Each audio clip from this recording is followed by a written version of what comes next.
So this card came out in Thunder Junction, the most recent set. This is Slickshot ShowOff here. And this is kind of the new hotness. This is the expensive rare in the set. People want this card. And I took notice of it as well because I tend to enjoy playing mono red aggro in pretty much any format that I can. And this card does seem very good for that deck. But what surprised me actually was when I was looking at my deck to see what I might want to take out to put this in, I couldn't really find anything. I mean, this seems like an incredibly powerful card, but it doesn't seem actually necessarily better than what already exists. So then that led me to start thinking about other red 2-drops that exist in Standard right now, and it surprised me just how many 2-drops there are that would be awesome for a mono red Standard deck that, in formats past, they would have been staples, but at this point, they're not even good enough to make the cut.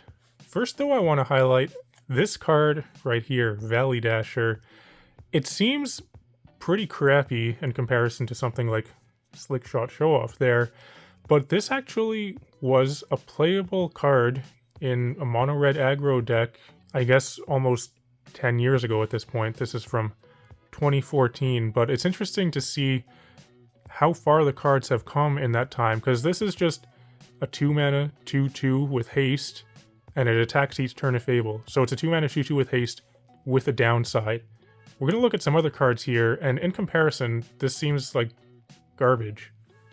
But despite that, people played this at the Pro Tour. So we looked at this card, this Slickshot ShowOff. This is the newest one. I actually don't own any copies of this card. This is just one I've printed out to make this video. But yes, this card it's very good. It does exactly what a red aggro card wants. It's only 2 mana, it has flying, haste, it can get bigger, it has like pseudo prowess. It's awesome.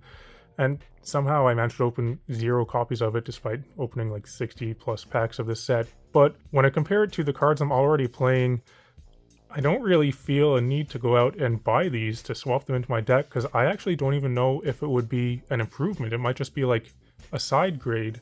These are the cards that I'm currently playing in Standard in my mono red aggro deck. There are 3 different 2-drops here. I feel like any more would be kind of too much probably, but these cards are also really good. You've got the Bloodthirsty Adversary here from Midnight Hunt, Charming Scoundrel out of Wilds of Eldraine, and Feldon from the Brothers' War, and they all serve similar yet different purposes, and I'm quite happy with these in the deck. But it's not only these ones, this one could go in it, but there are quite a few other cards which could slot into this deck just fine in place of these, and they probably would have been staples years ago. There's this one here, Fugitive Codebreaker. This is one that a lot of people do play in the deck. It's a 2/1 with prowess and haste for 2 mana. You can disguise it for 6, but the cost can be reduced, and then when it's turned face up, you discard your hand and draw 3 cards. So yeah, that card is also awesome. Compared to the Valley Dasher there, it puts it to shame. But once again, I think I like playing these cards over it, so there isn't even a spot in the deck for it, for me anyway. There's Inti here. A lot of people play this card as well. This one does not have haste, but it does have an immediate effect on the board. When you attack, you can discard a card, put a counter on your attacking creature. It gets trample until end of turn, which is relevant.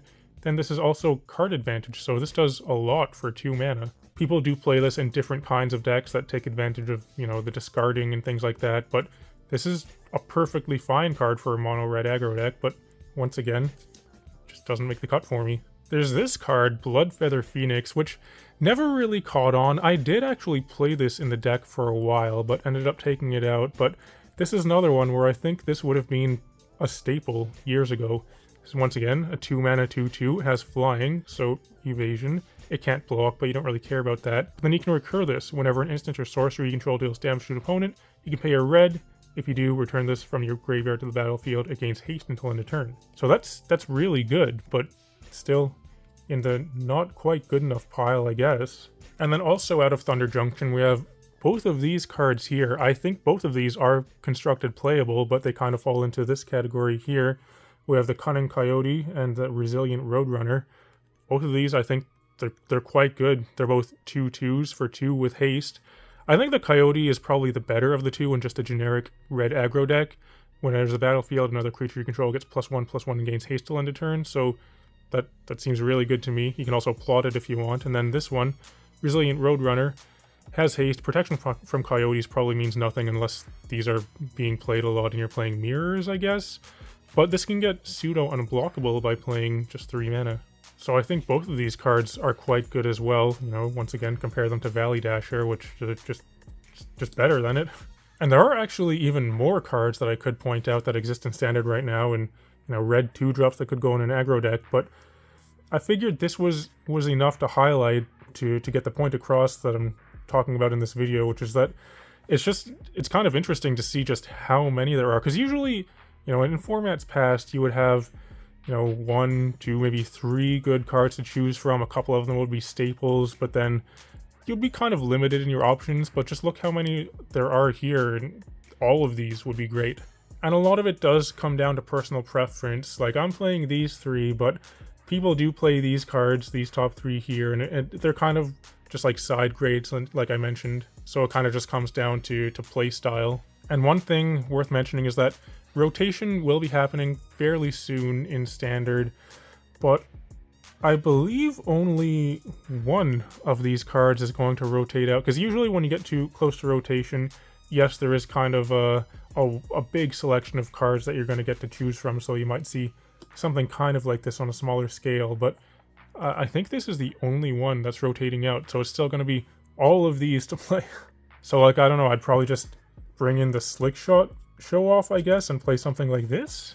But really, you could swap in any one of these, and it probably would work just fine. But I thought it was interesting anyway that there are just so many pushed cards right now that all fill the same role. And since none of them really are rotating out except for this one, there's just going to be more in, Bloomburrow and whatever comes after that. And I kind of wonder if that's the same for other decks as well, because this is just looking at 2-drops for red aggro, but I feel like that's probably the case for cards that you would see filling roles in other kinds of decks as well. The kind of thing where in the past you might have anywhere between 1 and 3 really good options and you would just play that, but now maybe you have like 6, 7, 9 options to choose from. And when I say it out loud that way, it sounds like a good thing, actually. So that's what I wanted to talk about today. It was just something that I thought was kind of interesting. But anyway, though, if you're still watching, thanks for watching. It'd be cool if you can like and subscribe and all that kind of stuff. I'd encourage everyone to come join my Discord server. You can find a link to that in the video description below. But otherwise, I'll talk to you later.